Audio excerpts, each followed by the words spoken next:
If you really want to raise the bar for yourself, you have to get in the backyard, get out there, wall ball. If you happen to have a goal, even better. But you have to work on your own. You're not going to get enough reps in practice and games. Deception is showing where the ball is, but not giving it away to the goalie. So if I'm up high with my stick and shoulders, my head is high, I obviously want to just hook the ball low. Riding, I tell kids to this day, is the most important piece when you're an attackman especially. You're an attackman, you might be running 5 yards, 10 yards at a time at the most. So make up for it by riding when you don't have the ball.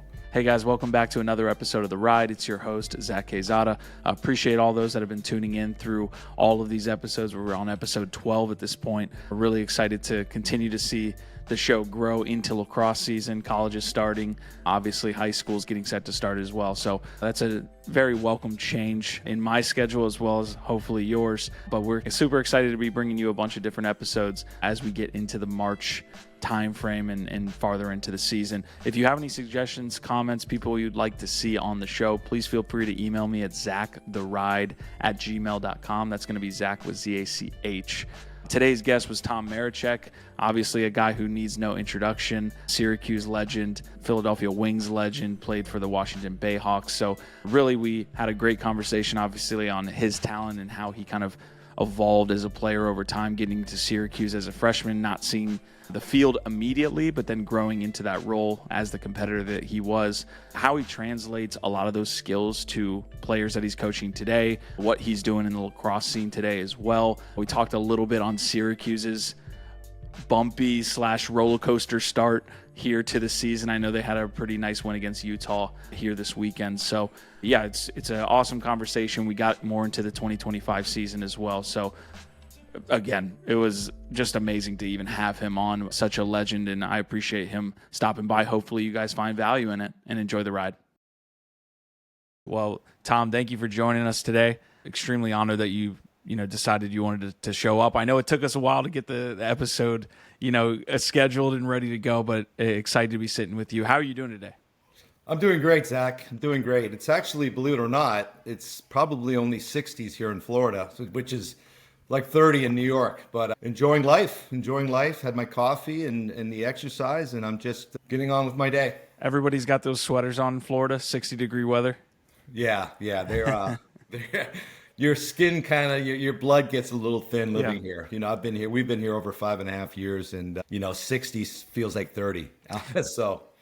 Yeah, do you ever get used to it? I know we're starting off on a non-lacrosse topic here, but do you ever get used to the cold up there in Canada? Or do you lose that? Well, yeah, it's a different kind of cold now living here. I go to, Baltimore a lot for lacrosse events, and I just feel that when it's cold here, it was 40 here during, after Christmas, and it was cold. It's just a different chill in the air in Florida when it's cold. But no. So Canada, I was on the West Coast, and it didn't really snow that much. People think Canada's Canada, that it's snow everywhere, but it really isn't. You have to go Ontario, Quebec. Those are the big areas that snow a lot, and always cold for 5-6 months. Yes. Awesome. Well, the people that are tuning in for the geography and the weather climate talk are getting their fill here, Tom. But I want to jump in to something really granular. I was looking at your highlights and it was able to catch you playing the game, obviously, and you were a tremendous player, one of the greatest players of all time. And I want to speak on two things. One is manipulating the goalie from a skills perspective. When you look at these offensive players and what makes a good fake and manipulation of that goalie, and then two, you were throwing that behind the back, around the world shot before a lot of people were, I feel like. And I'd love for you to break down those two concepts, man. I know we're starting, very granular, but I just want to get into it. Well, Zach, as you know, I grew up in Canada, so box lacrosse was the first thing I played, and it's a very confined area. So you had to learn shooting, stick work at an early age, and the knack of moving a goalie left and right. And Canadians kind of twirl their stick in a different way than you Americans do, and I learned that from my brother and some idols that I grew up watching box lacrosse with. So Yeah, you want to elude the goalie, but you can't just, you don't want to use your stick. You want to use your head and shoulders as well to move the goalies and finishing. So it just comes from a lot of reps every day. And like I tell young players, it's not enough just to go to practice and games or tournaments. If you really want to raise the bar for yourself, you have to get in the backyard, get out there, wall ball. If you happen to have a goal, even better. But you have to work on your own. You're not going to get enough reps in practice and games. Who were some of those players that you were talking about that you admired, and what would they do that you really wanted to emulate? Well, first comes to mind is my brother Bill. Bill Marecek's much older than me, and he taught me the game. And it was one of those things where I was actually signing up for baseball, and he came home one summer and took my baseball glove and chucked it over a 9-foot fence in our yard. And he's like, "You're not playing that wussy sport. You're playing this sport." And he threw me this big, box lacrosse wooden stick. Like any lacrosse first day week, it was very rough and nerve wracking. I couldn't catch and throw, but to his credit and my credit, he waited for me after school and taught me how to throw and catch. And I became really good at it at an early age. I think I was almost 7 when I started. And, so Bill would be one of my idols, and a guy by the name of Kevin Alexander, who's my brother's age. Later, I actually played with him and Billy in Team Canada, but Kevy's just had the knack of, shooting from every kind of angle. He created shots that I've never seen before, and I kind of later in life emulated him in the driveway with a tennis ball coming home, from school every day. And so Kevin Alexander and Billy Marecek, and another guy, Ivan Thompson, was another big Canadian Hall of Fame lacrosse player, and he wasn't fancy. He was just tough, big, and shot all overhand and was very accurate shooting on a 4x4 goal. Don't forget, it was only 4x4 back then, so even harder to score on with goalies padded up. I love that. When it comes to, the angles of shooting and just how you again manipulate the goalie and put that in. Do you think about that stuff when you're, pre-practice or before practice or kind of at home and doing all this stuff? Kind of take me through how you're thinking about where you're putting the ball, because it comes off very natural when you see it on highlights and things like this. I'm sure that's just unconscious thinking at this point, but how did you develop that skill of just being able to put the ball where it needs to go, even while throwing some of those really nice shots? Well, like I said, it's a skill set, right? It's like I tell everybody, all these athletes, it's repetition, muscle memory. And if you do it enough over and over again, you learn a skill set and it just comes second nature to you. So deception is a word I use a lot when it comes to shooting, not just winding up shooting, using your shoulders. Deception is showing where the ball is, but not giving it away to the goalie. So if I'm up high with my stick and shoulders, my head is high, I obviously want to just hook the ball low. The goalie has to follow your eyes and body language. It's a very hard shot. So high to low, I tell kids, is probably the best shot in lacrosse. And the opposite, if you do shoot high, you mix it up, you want to drop your head and shoulder and raise your stick high. So you want to kind of hide it and use deception when you're shooting on goal. Is that almost like a hard and fast rule? When you want to go high, you want to dip that chin low, or is there a level of deception where you aren't dropping and you are just keeping that chin high and going high to high? Yeah. My brother used to use the word called telegraph. You're telegraphing your shot, and that stuck to me, right? That stuck in my mind. That's the worst thing you can do is telegraph. And a lot of kids do it these days. Even the good skilled players in high school, middle school, lower school, they come in on goal and they're looking high, and at the last second, they drop their head and look low and shoot low. Good goalies who are trained well, will read that and make that low save. So you got to stick with your plan when you're shooting, high to low or low to high. You have to just practice that. Then later, after repetition and years, it just comes second nature, and it'll be a lot easier for you.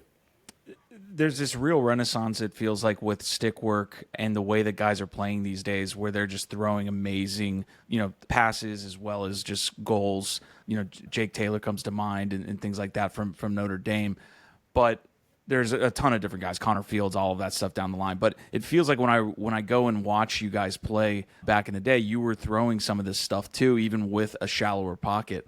So I would love like your thought process on just, the creativity that you can have with the stick. Take me through that around the world shot that you're throwing there in those highlights, man. I'm just interested in your thoughts. Zach, it just comes back to my natural upbringing in Canada and creating angles on a 4x4 goal. So when you run out of space, I used to just try a reverse backhand or come past the goal behind the back shot. I practiced that every day, and that's how I got really good at behind the backs and reverse backhands. And back in my day in Victoria on Vancouver Island, it was funny because I never even thought about it. I was home 2 summers ago watching a Victoria Shamrock Senior A game, and kids were yelling, "Tommy Twist." That guy just scored a Tommy Twist, and I'm thinking, Tommy Twist, what is that?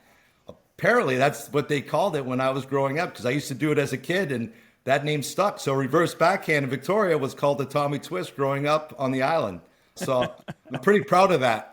That's got to stick. We're making that famous right now. It's got to stick, yeah. And I'm sure you can look at old Philadelphia Wings films and everything. You'll see a lot of that going on. But like I said, I love lacrosse. I wanted to be the best version I could be. I wanted to be the best player I could be. And that's why I wanted the game exciting for me. I wanted to learn how to shoot between the legs, behind the back, reverse backhands. And I didn't want it to be too generic. And I learned a skill set that allowed me to be the player that I was. So just learning that, practicing every day in my driveway. I used the driveway with a 4x4 goal and a tennis ball. And that's how I got better. Just every day after school, on a weekend, I just was all myself. My brother sometimes would put the pads on and go and goal. And I'd have a couple of my neighborhood friends over, and we'd play showdown for a milkshake or something. So it was every day enjoying the sport, making sure you enjoy it. And I tell a lot of kids out there that you got to enjoy what you're doing, because if you're not enjoying what you're doing, it's not going to be fun, and you're not going to play well. You're not going to have the confidence in your stick work, your shooting, your ability around the cage, and anything else you do in lacrosse. I want to stay on this deception piece when it comes to maybe just the goalie, not even, well, let's add in the defender. Are you thinking about deception in the way of kind of hiding your stick behind a defender or the shot behind a defender, as well as deception when it comes to moving the goalie? Maybe not, just when you're dropping your head, but the way that you're reaching across with your stick, or other ways that you can be deceptive that way. Right. So shooting, I teach a lot about hiding your stick when you're shooting. Have your stick behind your shoulders. So I ran camps for, as you know, many, many years, and all our shooting drills is shooting on the run or room and time shooting, hiding your stick and follow through and using your shoulders and hips. And the last thing you do is release the shot. So now you're winding up, your ball is stuck perfectly in the pocket where you like it, and you're using deception, but you're rotating your shoulders and your hips first. And the last thing you do is release your shot. So I teach that for shooting, overhand as well, hiding your stick behind your back. But as far as fakes, it's just moving your head and shoulder, moving the goalie. And it's important to use your shoulder and head, not just your stick, because the goalie can just stand there, wait for you and make that save. So deception's everything, and I teach that, I taught it for many, many years, and it just make the game fun for yourself. Make it fun. Try these shots. Don't go in a game if you're a brand new lacrosse player and try it, because obviously you'll be pulled and the coach will yell at you, but enjoy it on your own. Practice the behind the back, the reverse, whatever you might be to do. But I always say, when a kid or a player, high school, whatever, if you're just starting the game, master the overhand shot, because it's 90-degree angle. It's the most accurate shot and pass in lacrosse. Once you master that, then you can try your sidearm stuff, but master your overhand first. I love seeing the top 1% guys that have mastered that overhand where they're completely hiding the stick, because it looks beautiful. When they come up over the top, and it's so quick that the goalie can't even see it. Those guys look fantastic. When it comes to deception, when you're talking about the defender in front of you, how do you look at that? How do you look at deception with dodging and just setting yourself up to be in the best position? Well, yeah. So dodging's the same thing. You want to create space between you and your defender, and when you're coming in, you might want to give him that, oh, you're all right, and go hard righty, but maybe come and stop on a dime and switch hands to your left, right? So you got to kind of feel your defender out. I was more of a defender putting my body and letting the defense whack and hit me with the long pole, I feel his body weight. And once I feel that he overcommitted, that's when I either do a roll or do a rocker in front. So I always played it where I want to have the defense overcommit, and you can feel the pressure with his weight, and that's when you can make your move left or right. And I was very fortunate because I had a weird angle. If I don't have a shot here because it sticks in front of me, I'll just do this from any angle, from a side, left or right side. So, Were you looking to initiate that contact, or were you waiting for him to overcommit? no, I initiate it. Like if I came from X back in my college days, whatever, pro days, youth days, I always, came from X and I wanted him to come and pressure me right away.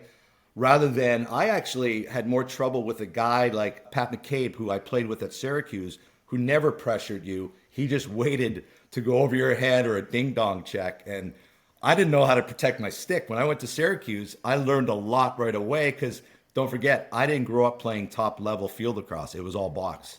So I never Didn't have those poles. Yeah, I went against poles in Canada, but we were terrible. We didn't know.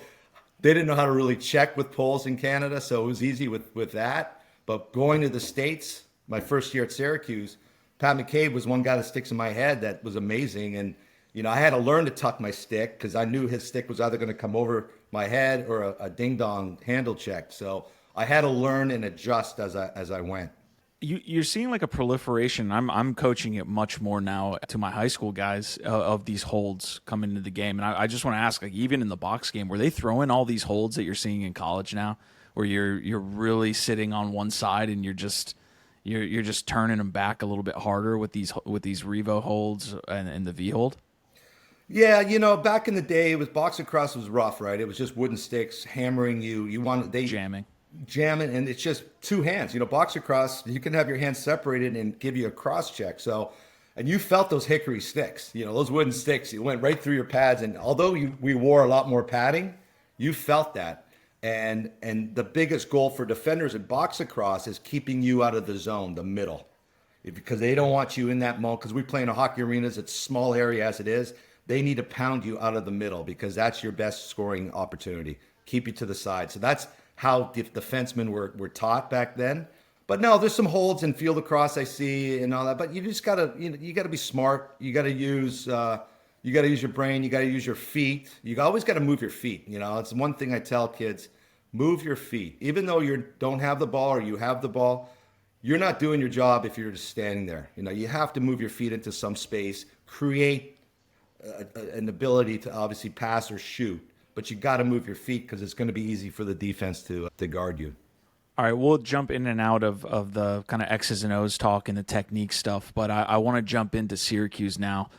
First two games they came out this year, blew the doors off. I believe it was Vermont and Towson, if I'm correct. First three games, I think. First three, okay, Yeah, and then they ran into Maryland, I believe. Was it Maryland? It was Maryland. Yeah, this past week.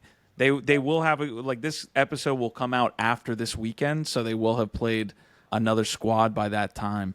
But I'm just interested, Tom. What's your thoughts on Q's, man? Yeah, it's.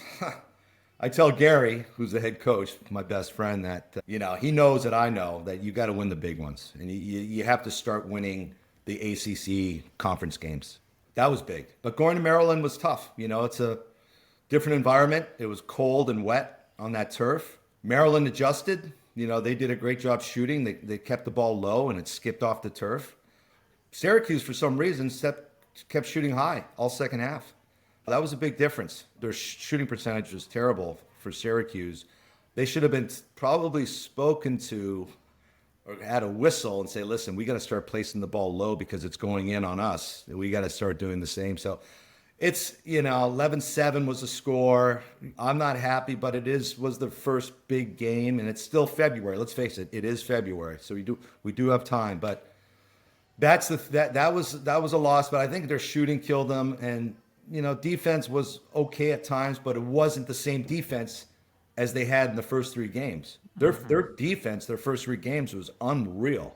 No one could get through anywhere. So, and they played good team defense. They kind of lost that in that game, in the Maryland game.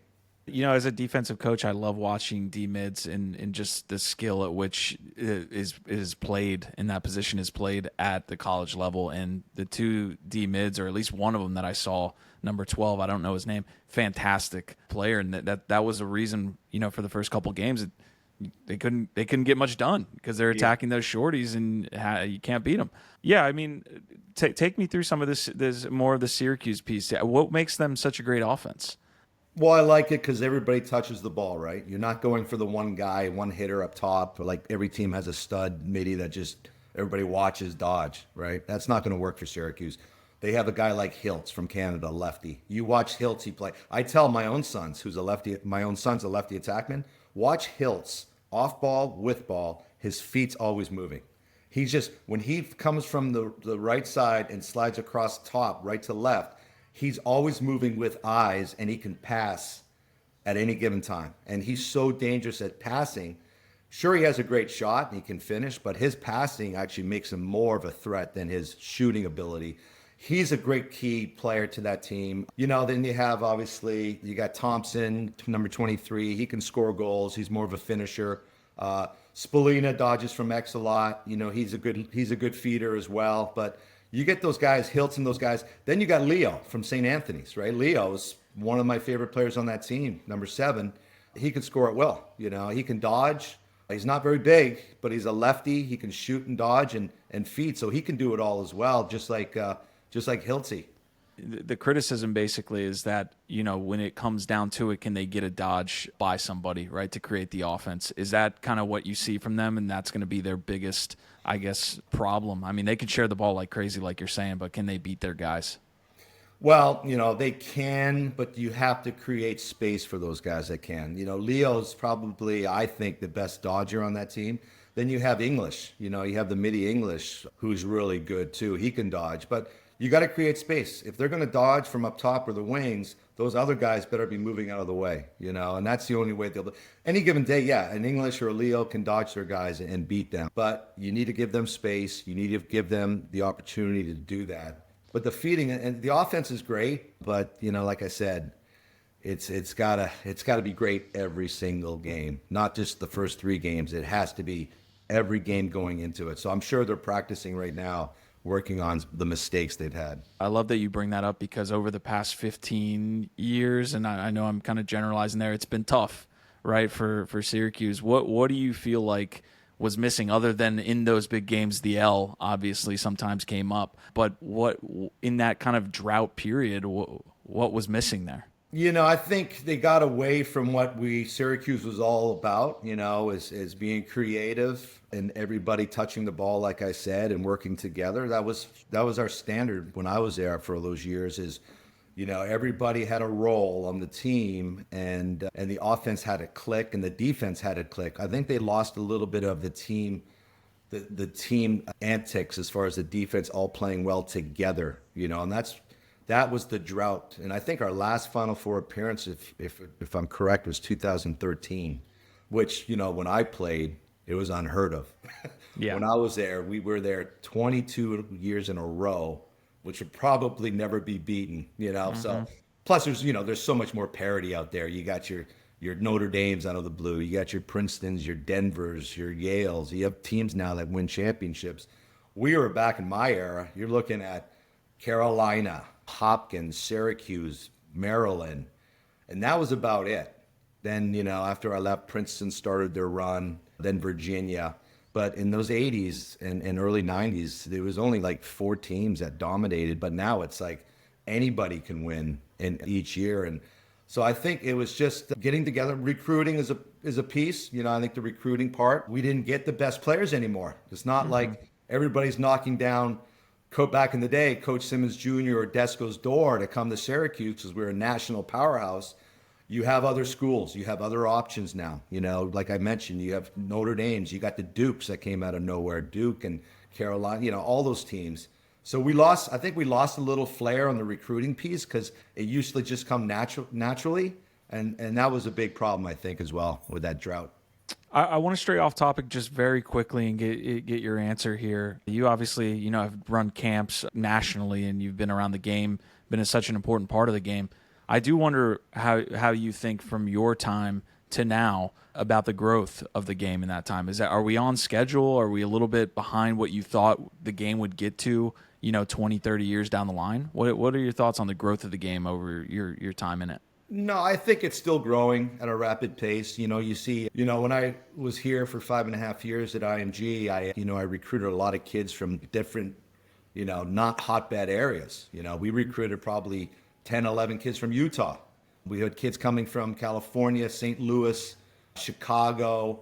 So it is growing in a lot of towns. Florida, where we live right now, Florida is getting bigger and bigger with lacrosse. And I think we're on a good pace, as far as the sport. I think it's still healthy, the youth sports. Club lacrosse has taken over, unfortunately, the world.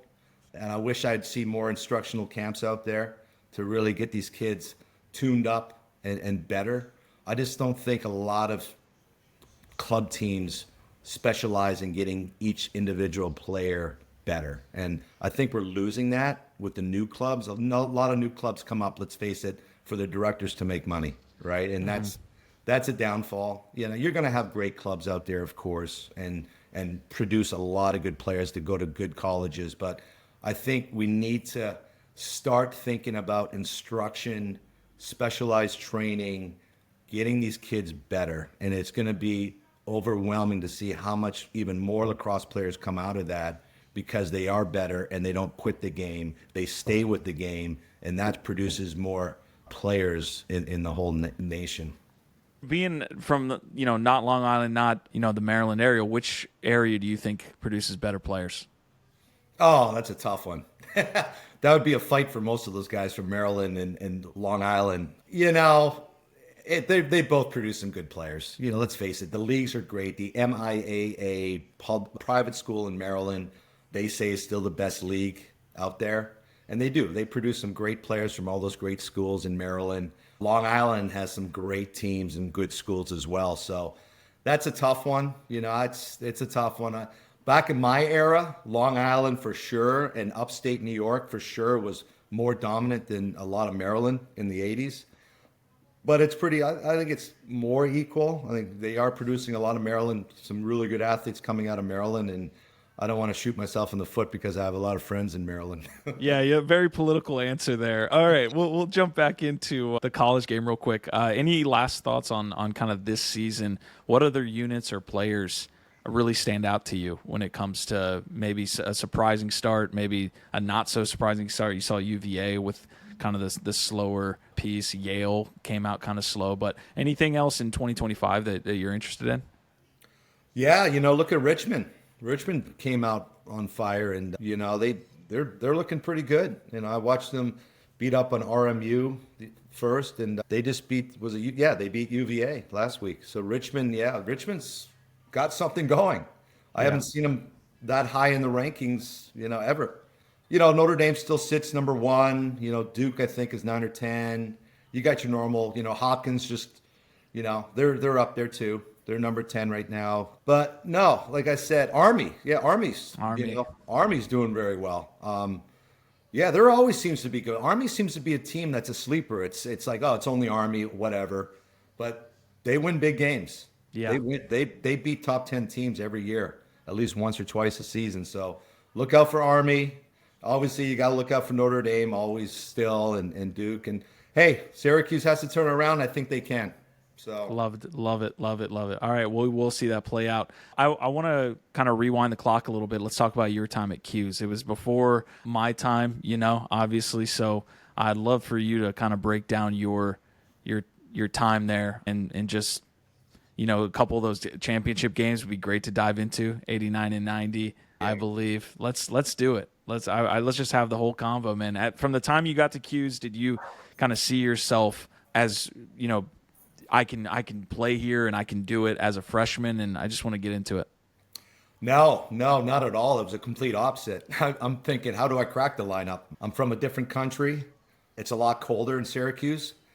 A lot of people don't know it. I started in January, the worst time to go with 8-foot snow walls around the town. So I wasn't used to that kind of cold weather.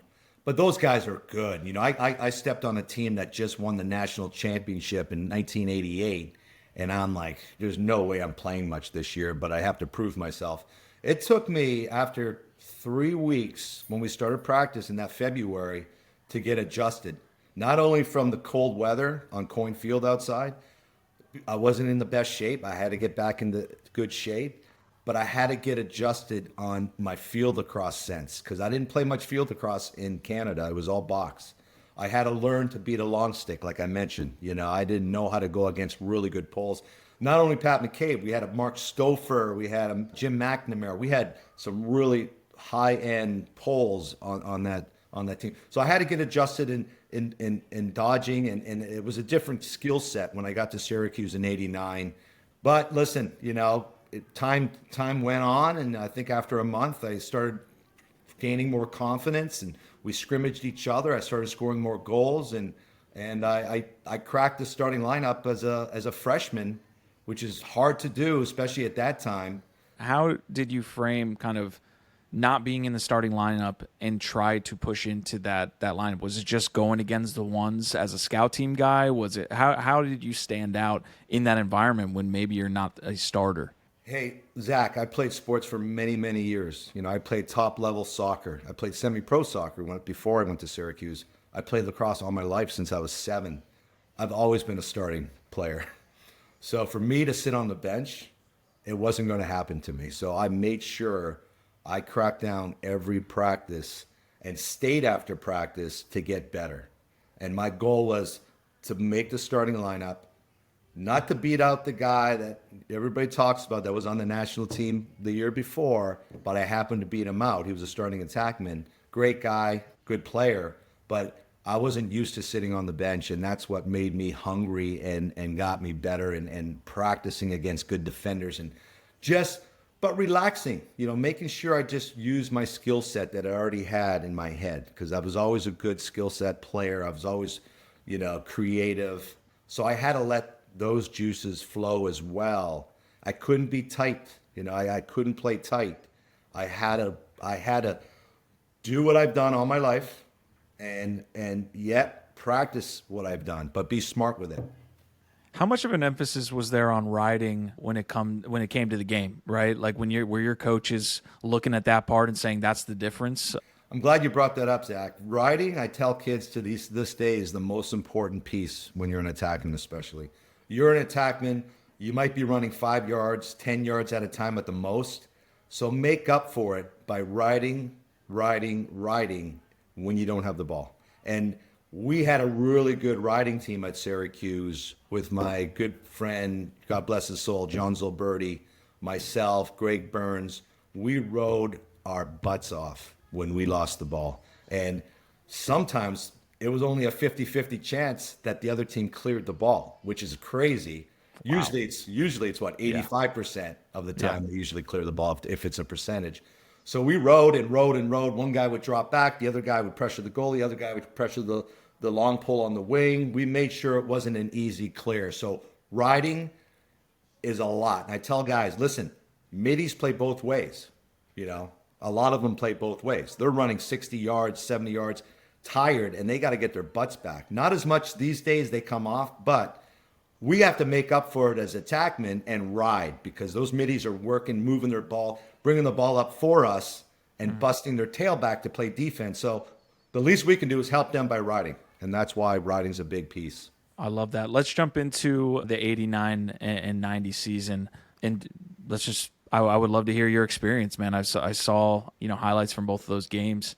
What was going on? Take me through it. Hey, like I said, I've never seen anything like it. I've heard about NCAA Division I lacrosse. Haven't really seen much being growing up in Canada, but when I went to that first game, it was at Johns Hopkins Homewood Field. That was our first game. We practiced. I remember for like 45 days in, 44 days to the hop, 43 days to the hop, 42 days to the hop, practicing, ready for the Hopkins game. And back then they had, Petramala was the best defenseman ever, back then, and they had a good team. We had a team that was a little bit more, had more flair with the behind the back passes with the Gates, myself, and Zilberti, but we had a good team. So we went to Hopkins.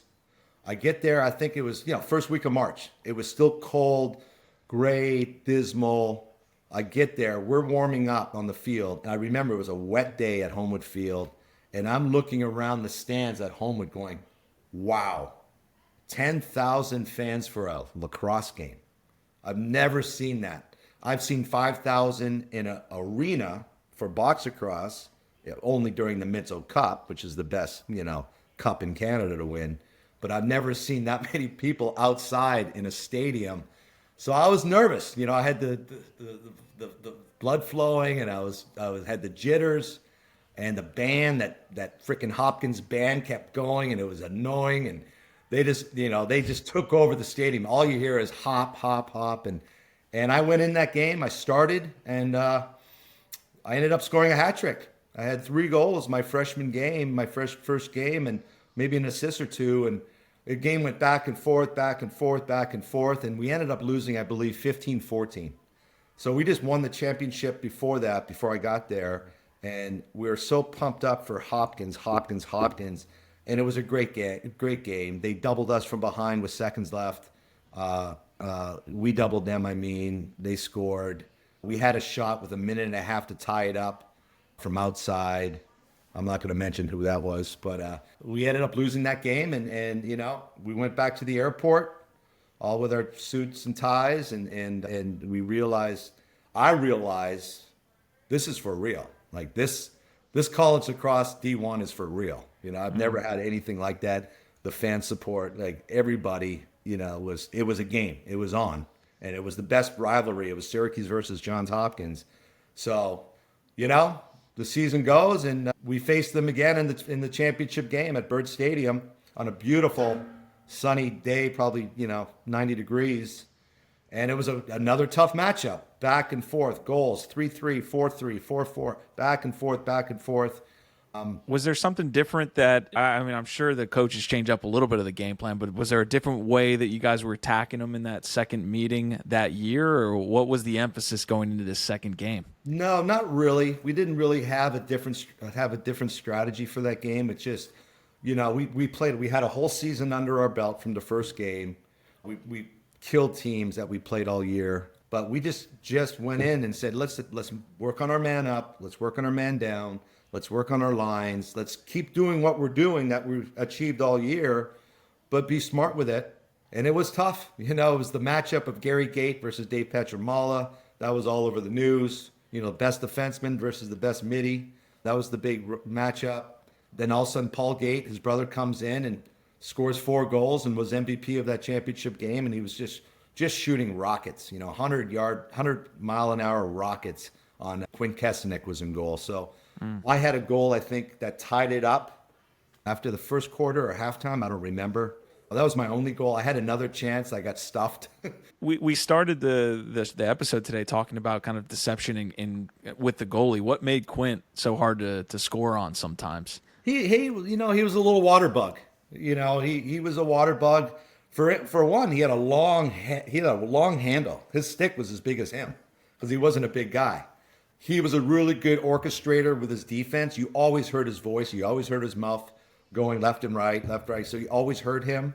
No, he was good. He was obviously a very good goalie. I played against a lot of good goalies from different teams, but that game was one for the ages. They still say that's probably one of the best collegiate games ever. We won. I remember they had a play called 2 o'clock where Hopkins got the ball at center. They actually won a ball. They scooped it to the other guy. It was a desperation scoop. They gave it to the wing, went across the goal. A guy in Hopkins' crease kind of looked off and went off and caught the ball and had a last-minute shot on Matt Palin, who made the save with 3 seconds left. The ball goes loose. My good friend Rob Persing picks the ball up and game over. Wow. So that was an amazing ending. If you want, just watch that 89 YouTube game. So it was just a good game, and a lot of people still talk about it. So, hey, my first year freshman, 89, I win a ring. Pretty cool. Yeah, that is really cool. Who was unheralded from that team? You obviously, we know the Marecheks, we know the Gates of those teams, but we had some Rodney Dumpson, for instance. Rodney Dumpson was a star that game. I forgot to mention Rodney. He had the 2 biggest goals for us at the end, fourth quarter. He had a tying goal and a go-ahead goal. So Dumpson came out of nowhere.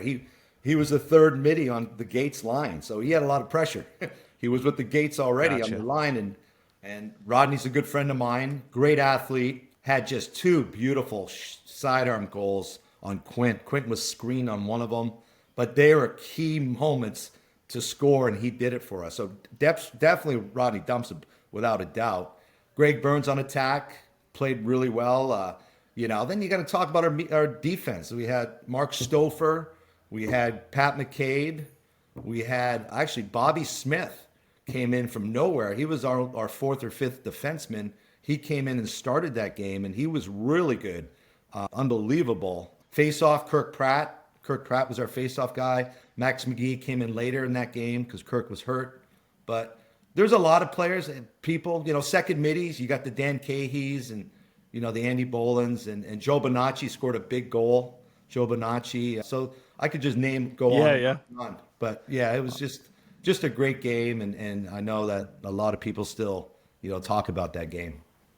It's great when things like that are memorialized in history, man, that you're able to revisit it all the time. So I'll definitely rewatch the game again here, maybe after we get off this call. But from a coaching perspective, but also kind of hyper, focused on that game, when you have a defenseman like Petramala, who again was a beast, right? What's the game plan from your perspective, both as a coach, but also I'd love to know in that game. Do you go away from that guy? Do you have Gate just attack that matchup and see, Yeah, that's funny you say that. We try to maybe do a little pick once in a while to get Gary off Petro and get Gary, somebody not as good and as dominant. It worked once, and I don't know, for some reason, Petro didn't care. He left his guy to go pick up Gary. So if you watch that game, I think it happened twice that he left his guy who was not as a threat to him as Gary Gates. So he left his guy just to go to Gary. So that's how crazy it was. That's how the matchup was that whole game. Petro stripped Gary at center.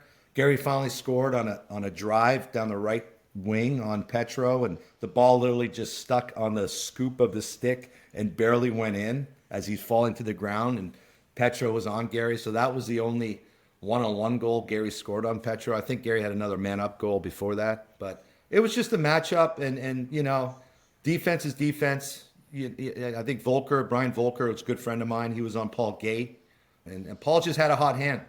Paul Gate just had a hot hand. You watch that game, and you'll just see blisters. Paul off the bench gets a wide streaking. I'll throw it to Greg Burns, who throws it to Paul. Paul just takes two huge crow hop shots, and Quint's standing there, and it was like, dink, dink. He didn't even move. That's how hard the shot was. Yeah, that's awesome, man. I love hearing these stories. Thank you for taking me there with you. So 90 is probably considered the best team ever assembled in college lacrosse. Our average score, Zach, was I think 21-8. That was an average, 21. Sometimes we had 25 goals.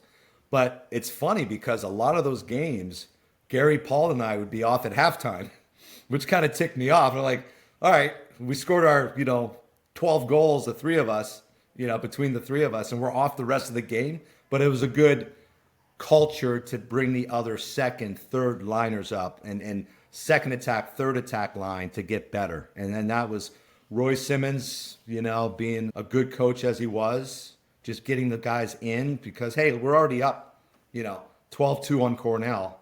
Why stay on that game? So, it's just that year was instrumental because, and Roy Simmons Jr. would say this to this day, and John Desco, they didn't have to coach much. They literally rolled the ball out. Love that. And we knew what we were doing with the ball. And it was picking it off the turf in practice, knowing each other well on the field, throwing behind the back 30-yard ropes to each other. We didn't really need coaching. We kind of put our own man-ups in. We knew what to do. Does that come from the verbalizing, just talking with the players off the field going into the season? Is that like, okay, coach, we got this? Or is the coach more saying, this is what this is what I see as a vision for the team? No, it was a mix of both. Coaches letting us do what we had, giving us the green light, both coaches. But we were so close on and off the field as players and teammates. Don't forget, we had 50 players or whatever, 52 players on the team. We hung out together after practice. We had barbecues together.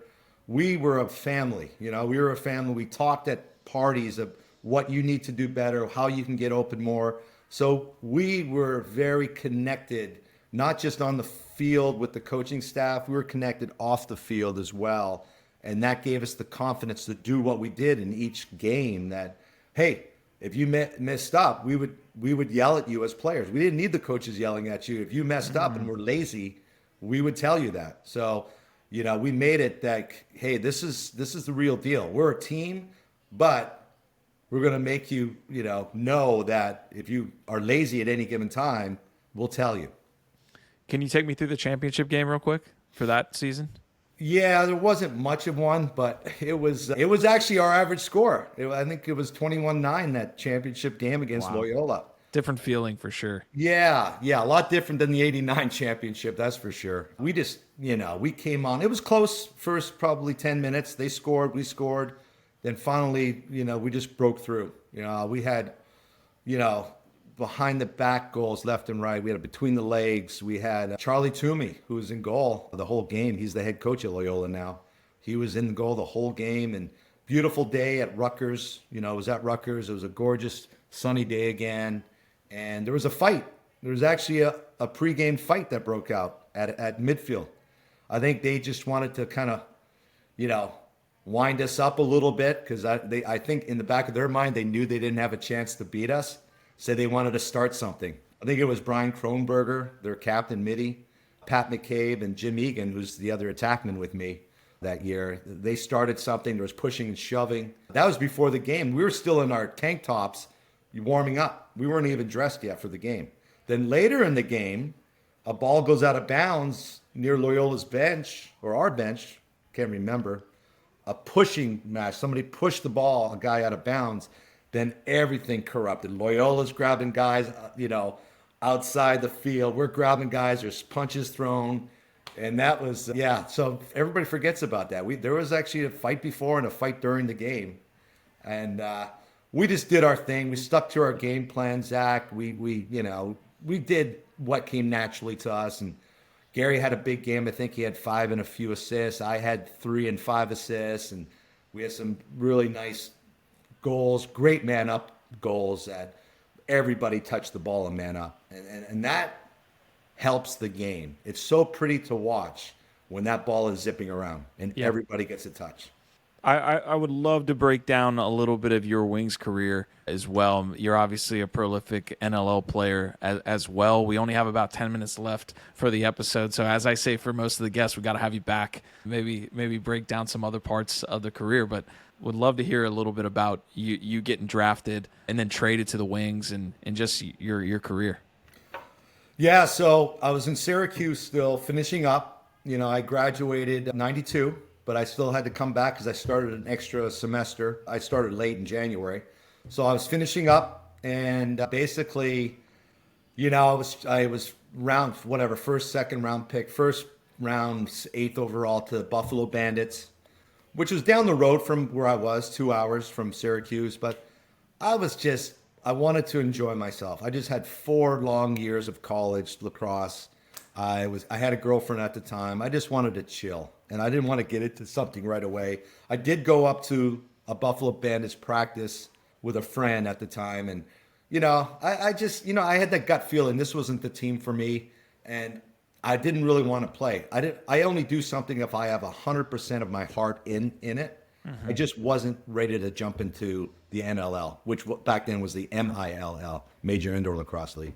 So made a few phone calls, got to Mike French, who was the general manager on the Philadelphia Wings, talked to my best friends, Gary and Paul Gate first, because they were on the Philadelphia Wings. And I said, guys, is there any way we can trade for next year? I would love to play in Philadelphia with you guys. And so that's what happened. They made it happen, and they gave a first-round pick to Buffalo the following year in order for me to come to Philadelphia. So my first year was 1994, playing the games out of the Spectrum, which is no longer the old famous Spectrum in Philly.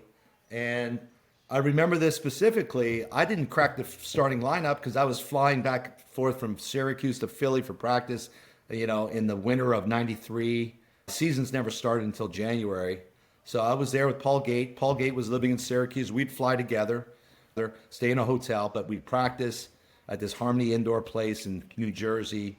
And I missed a practice prior to our first home opener game. Wasn't the practice before the game, it was the practice before. I missed it to go to my girlfriend's formal. And so we were coming to practice that Wednesday night, getting ready to play Saturday's home opener against the New York Saints, I believe. So I'm thinking I've been practicing so well. I was cracking the second line, because in box lacrosse you have 3 lines. You got 5 on first line, 5 on second line, 5 on third line, and you have penny codes. So say the first line's all red, second line's all green, third line's all yellow. So you have pennies on, knowing what line you're on. So I was thinking, I get to practice that Wednesday. I'm grabbing my red, which is second line, put it over. I get GT Corrigan, our assistant coach, comes up to me. He's like, "No, Tommy, today you're going to be purple." I'm like, "Purple? That's like the 5th line." He goes, yeah, you're going to be. I'm like, "What?" So in my mind, he grabbed me aside and says, "This is why we're doing this. You missed a crucial practice." I believe it was the Saturday before. I missed a crucial, so it was a punishment. And I've learned a lot from that, because I just stuck it out. I probably wasn't as transparent as I should have been, telling the coaching staff I'm missing this practice. I didn't think it mattered because we had another practice before that game. Anyways, I go there, I watch the game in the press box, VIP, just like grinding my teeth, going, I can't believe I'm not playing in this game. And from there, never missed a practice, was on the first line. Then I, scored my first goal in Buffalo the next game. And from there, it was just, I let my box skills come in, and then it was history after that, scoring a lot of points the first year. The next year in 95, Paul Gate went to the Rochester Nighthawks, but I still was with Gary, his brother. So Gary Gate and I played 94, 95, 96, 97. So we played together for 4 years. Then the Baltimore Thunder started in 98. They grabbed Gary from us. But my best years were, we won the championship in 94 in Buffalo, my first year. Paul Gate had like 8 goals in the championship game. He went off. 95, we won again against Rochester, against Paul Gate in the Spectrum. We scored with seconds left. I think I fed to Gary. Gary shot, scored. So we won that one in overtime. Then 96, Buffalo won. 97, I believe, Buffalo or Rochester won. 98 became the National Lacrosse League. Now ownership changed hands. It wasn't Russ and Chris Fritz. It was every partner owned a team. They had owners for every team. So the union came in and basically said, listen, we're going to change the league to National Lacrosse League, not major indoor lacrosse anymore.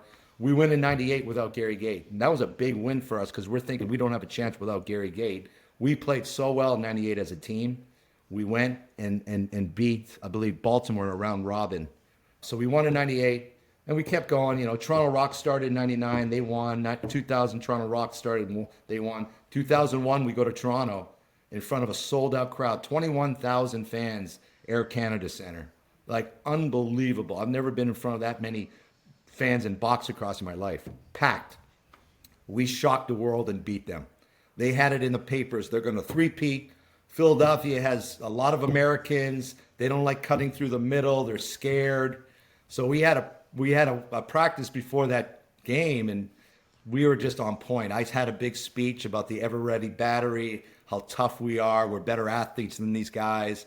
So we were prepared for Toronto Rock. They thought we were going to come in and die, and we came in and shocked the world and pretty much killed them. The score didn't show, but we were up by 8 or 1. Like, we were killing them.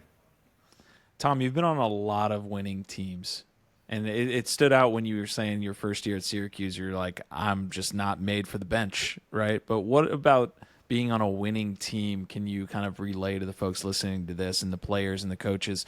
What was different about some of those teams that won as opposed to maybe some of the years you didn't win, and maybe there's something missing? I don't know. You've been on so many winning teams. I'm just interested in what that looks like. Yeah. And not that I haven't been on any, but I'm just interested. No, Zach, like I said, hey, listen, at the end of the day, I was very fortunate. You can't win any championships by yourself, right? So I had great teammates, great coaches, working together, the culture piece. I taught the culture piece here for years.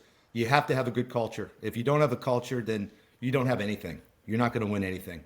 Guys have to believe in each other. Guys have to back each other.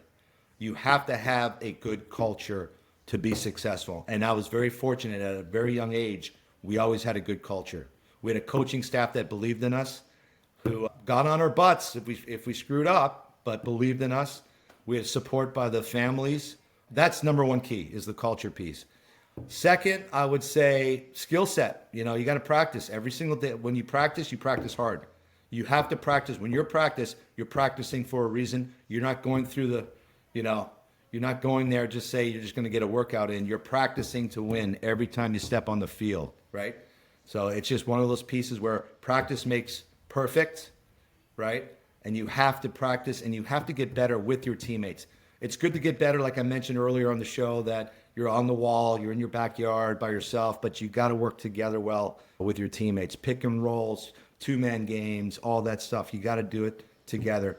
I'll tell you right now, and I think I even posted it yesterday, what's in my mind is my loss against Princeton in double overtime, my senior year, captain year. We lost in double overtime to Princeton in 92. And I think about that. Tierney's team? Yes, Tierney's first win. I think about that loss, Zach, more than I think about the championships. And I was very fortunate enough to win. I won 12 national championships. I have 12 rings. But I remember that loss, which was on CBS Live Sports against Princeton. I missed a shot in first overtime. I did tie it to get into overtime, so that was good, but I missed a shot that I don't normally miss. Dom Finn missed a shot that he never normally misses. I wanted that game back. That's a game, if we had to put our gear back, go on Franklin Field at UPenn and play again, that's the game I want back.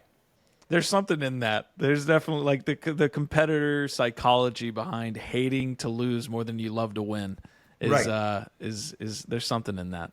Tom, this has been a great episode. I appreciate you very much. We're at that hour mark. My last question, I had Mark Millen on here last week. Obviously, he was a great U.S. player. You played for Canada. I'm interested in how you've thought about that rivalry throughout the years. I haven't watched as many of the older games, of course, but it's been fun to watch them in the modern era a little bit. What are your thoughts?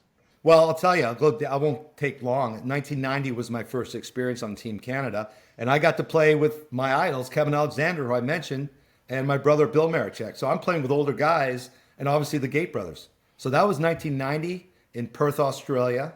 We had a closer game than I thought in the championships against U.S. They beat us maybe by 3 or 4. We got smoked by them in the round robin that year. Australia was different. It was their winter. It was 50 degrees. It was chilly. So that was a good experience, my first experience. 94 was back in England. We didn't do so well. That was talking about preparation, culture. We didn't even make it to the championship game. We lost to Australia. People don't know that. We actually lost.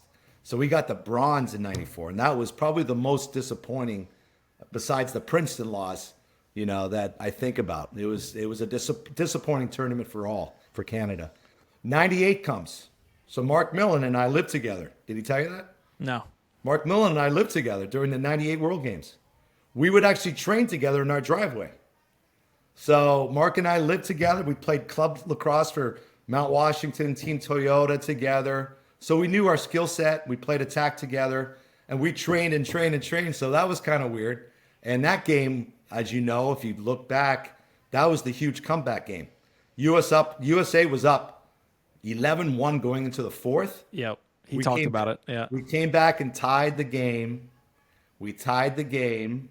Went into overtime. But in international rules, it's not sudden death. It's 4-minute quarters. So they scored, I believe, the first 2 goals. Yep. It's not sudden death. I scored a goal to put us closer. We get to the second fourth quarter, the last one. They're still up 1. We get down. We hit a pipe.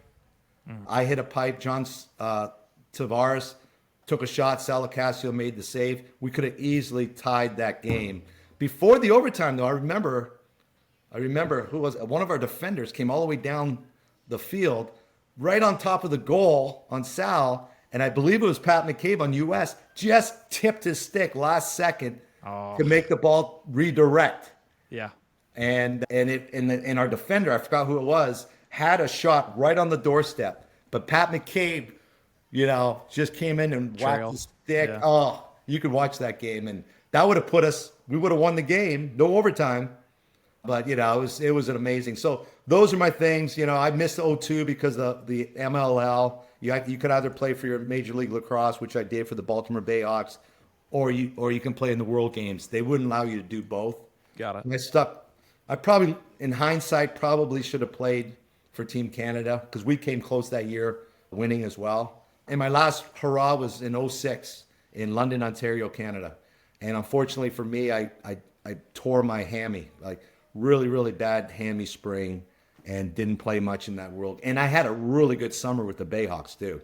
I had a lot of points, playing really well, excited for the World Games in '06. But guess what? We finally won the World Games, even without me. So it's a kind of one of those things where it's like, yeah, it would have been better for me playing and feel like I was part of it. But we did finally take the monkey off our back and won since 1978. Tom, last question is going to be an overtime question here that I ask pretty much every guest. You got to put yourself maybe in the coach's mindset, but maybe even on that 90 championship team where you had a very player-led squad. You guys have 30 seconds left in the game. Maybe you just called a timeout on offense. What's happening there in that huddle? What are you drawing up, or what are you talking about with your guys to try to go out and win the game?